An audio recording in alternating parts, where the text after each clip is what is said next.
별표 3의 특수가연물의 저장 및 취급 기준에 관한 내용을 한번 보도록 할게요. 1호의 과목 보시면은 원래 이 부분이 이제 표로 나와 있진 않았었던 것 같은데 이제 표로 변경이 되었죠. 그러면서 이 부분이 새로 생겼었는데 네, 이 부분이 삭제가 되었죠. 우리 최대 최적이라는 기준이 삭제가 되었습니다. 최대 최적이라는 기준이 삭제가 되었다. 네, 이 부분을 이제 보지 않으셔도 되겠고요. 나머지는 동일해요. 나머지는 동일합니다. 우리 최대 최적 기준만 삭제되었다. 이 부분 체크를 해두시면 되겠습니다. 그리고 그 아래로 쭉 내려오셔서 라목 한번 보도록 할게요. 라목 보시면은 우리 실내에서 저장하는 경우 주요 구조부는 내화 구조이면서 불연재료여야 하고 인접 건축물과는 최소 3m 이상 이격되어야 하며 다른 종류의 특수가연물과 같은 공간에 보관하지 않을 것. 이런 식으로 나와 있었던 부분이 있었죠. 근데 이 부분에서 인접 건축물과의 최소 3m 이상 이격시켜야 된다는 기준이 삭제가 되었습니다. 삭제가 되었어요. 그래서 이 부분 체크를 해 두시면 되겠습니다.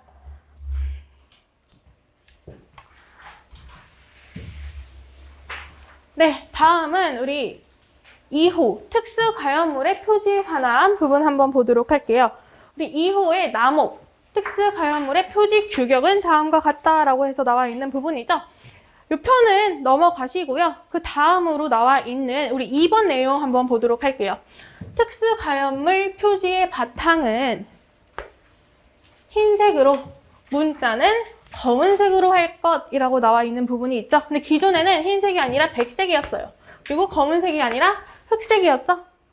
그래서 백색이 흰색으로, 흑색이 검은색으로 바뀌었다. 이러고 체크를 해주시면 되는 거고요. 근데 시험 문제로 뭐 흰색과 백색이 같이 나오지는 않겠죠. 근데 이렇게 변경이 되었다라는 거 하나 알고 계시면 되겠습니다.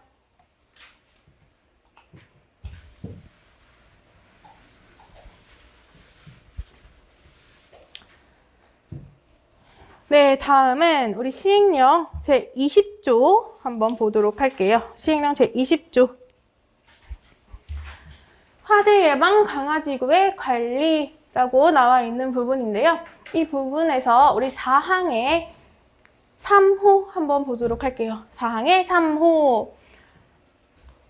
법 제18조 제4항에 따른 소화기구, 소방용수시설 또는 그 밖의 소방에 필요한 설비 이하 소방설비 등이라 한다의 설치, 명령, 현황 이렇게만 나와 있었던 부분인데 우리 조금 더 그냥 디테일하게 보수, 보강을 포함한다라는 내용이 추가가 되었습니다. 보수, 보강 포함한다.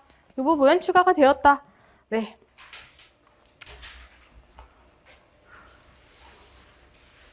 뭐 그렇게 중요한 부분은 아닌 것 같은데 그래도 이제 추가가 되었다라는 거 기억을 해주시고 그 다음으로 시행령 별표 4 한번 보도록 할게요.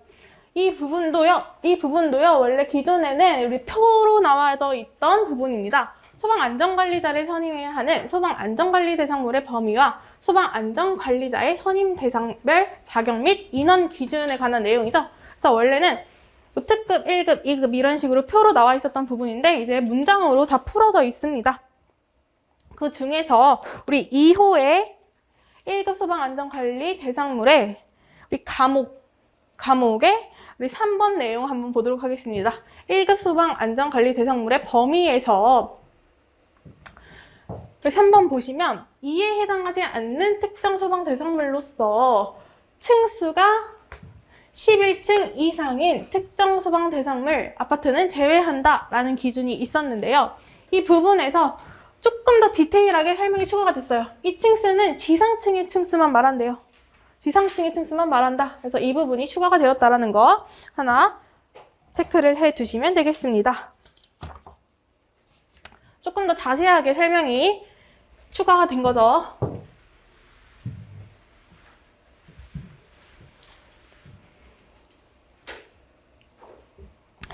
네, 그 다음으로는 우리 3호의 2급 소방안전관리 대상물에 우리 과목의 1번 한번 보도록 하겠습니다. 네, 기존에는요, 우리 소방시설 설치 및 관리 관한 법률 시행령 별표 4 제1호 다목에 따라 옥내 소화전 설비를 설치해야 하는 특정 소방 대상물 같은 호 라목에 따라 스프링클러 설비를 설치를 해야 하는 특정 소방 대상물, 그리고 이제 다목에 따라 물분무등 소화 설비를 설치를 해야 하는 특정 소방 대상물, 여기서는 이제 호스를 포함한다라는 내용이 있었는데요. 원래 기존에는 간이 스프링클러 설비라는 게 또 하나 추가가 되었었어요. 근데 이게 삭제가 되었습니다. 간이 스프링클러 설비는 삭제가 되었다. 그래서 요 세 가지만 기억을 해주시면 되겠고요. 그 다음으로는 시행규칙 제11조 한번 보도록 할게요. 자위소방대 및 초기 대응체계의 구성, 운영 및 교육 등에 관한 내용이 되는 거죠. 이 부분은 우리 2항 한번 보도록 하겠습니다. 제1항에 따른 자위소방대에는 대장과 부대장 1명을 각각 두며 편성 조직의 인원은 해당 소방안전관리 대상물의 수용 인원 등을 고려하여 구성한다. 이 경우 자위소방대의 대장, 부대장 및 편성 조직의 임무는 다음 각 호와 같다 해서 또 각 호들이 나와 있죠. 먼저 대장은 자위소방대를 총괄 지휘한다. 부대장은 이 대장을 보좌하고 대장이 부득이한 사유로 임무를 수행할 수 없을 때에는 그 임무를 대행한다. 비상연락팀은 화재 사실의 전파 및 신고 업무를 수행을 해야 한다. 그리고 초기 소화팀은 화재 발생 시 초기 화재 진압 활동을 수행해야 한다. 피난 유도팀은 재실자 및 장애인, 노인, 임산부, 영유아 및 어린이 등 이동이 어려운 사람, 이러한 피난 약자를 안전한 장소로 대피시키는 업무를 수행한다. 그리고 응급구조팀은 인명구조하고 부상자에 대한 응급조치한다. 방호안전팀은 화재 확산 방지 및 위험시설의 비상정지 등 방호안전 업무를 수행한다 해서 대장, 부대장, 그리고 각 팀에 관한 업무에 관한 내용이 나와 있죠. 근데 이 부분은 원래 기존에는 없었던 내용이에요. 아예 새로 추가가 되었습니다. 그래서 우리 이 부분 하나 체크를 해서 읽어주시면 도움이 더 될 것 같고요.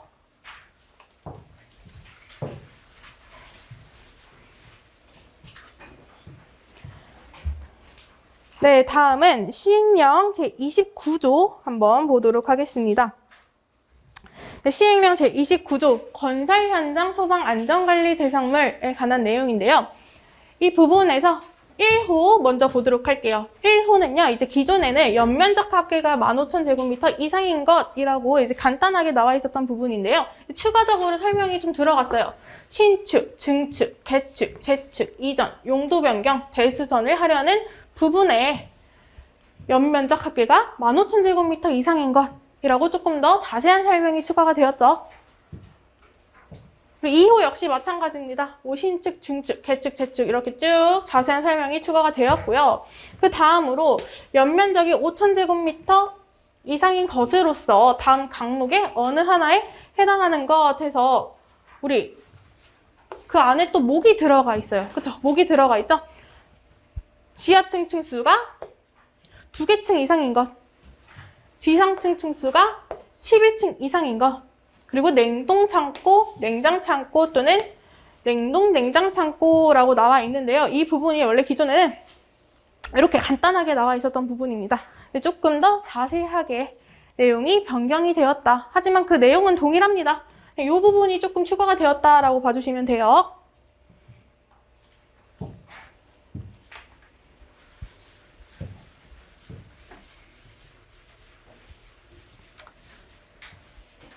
네, 이제 시행규칙 제17조 한번 보도록 할게요. 시행규칙 제17조는 건설 현장 소방 안전관리자의 선임 신고에 관한 내용입니다. 1항 보시면은 건설 현장 소방 안전관리 대상물의 공사 시공자는 같은 항에 따라 소방 안전관리자를 선임한 경우에 선임한 날부터 14일 이내 우리 건설 현장 소방 안전관리자 선임 신고서를 이제 소방본부장, 소방서장에게 이제 내면서 신고를 해주어야 한다라는 내용인데요. 원래 이 선임 신고에 관한 부분에 건설 현장의 경우 14일 이내라는 기준이 없었습니다. 이게 하나 생겼어요. 그래서 그냥 일반 소방안전관리자의 선임 신고든지 우리 건설 현장 소방안전관리자의 선임 신고라든지 선임한 날부터 14일 이내에 선임 신고 해주어야 한다. 이렇게 봐주시면 되겠고요. 그 다음으로 우리 시행령 32조 종합정보망의 구축 운영에 관한 내용 한번 보도록 하겠습니다. 네, 이 부분은 전면 개정이 되었어요. 아예 바뀌었습니다. 근데 아예 바뀌었는데 어떻게 바뀌었냐면 굉장히 간단하게 바뀌었어요. 원래 기존에는 다음과 같이 굉장히 길었죠. 이렇게 길었던 내용이 간단하게 변경이 되었습니다. 소방청장은 종합정보망의 효율적인 운영을 위해 필요한 경우 다음 각 호의 업무를 수행할 수 있다. 먼저 종합정보망과 유관정보 시스템의 연계 운영, 그리고 정보를 저장, 가공 및 제공하기 위한 시스템의 구축과 운영, 이렇게 간단하게 변경이 되었습니다. 그래서 이 부분 체크를 해서 전면 개정되었다라는 거 기억을 해서 한번 읽어주시면 될 것 같아요. 이 부분에. 네, 굉장히 길었습니다. 이 부분. 네, 다음 시행령 제43조 화재 예방 안전진단의 대상에 대해서 한번 보도록 할게요. 여기서 대통령령으로 정하는 소방안전특별관리시설물에 관한 내용인데요. 원래 이렇게 각 호의 내용이 있었습니다. 근데 이 부분이 조금 더 디테일하게 변경이 되었어요. 조금 더 자세한 설명이 추가가 되었습니다. 원래 기존에는 공항시설 이런 식으로 나와 있었는데 이 부분이 어떻게 변경이 되었냐? 여객터미널의 연면적이 우리 1000제곱미터 이상인 공항시설 이렇게 변경이 되었죠. 그리고 2호 보시면 철도시설 중에 역시설의 연면적이 5000제곱미터 이상인 철도시설 이렇게 또 변경이 되었어요. 3호 도시철도시설 중에서 역사 및 역시설의 연면적이 5000제곱미터 이상인 도시철도시설. 4호 항만시설 중에 여객 이용시설 및 지원시설의 연면적이 5000제곱미터 이상인 경우. 우리 공항시설만 제외하고서는 다 5000제곱미터 이상이죠? 이 공항만 1000제곱미터 이상이다. 이렇게 봐주시면 되겠고요.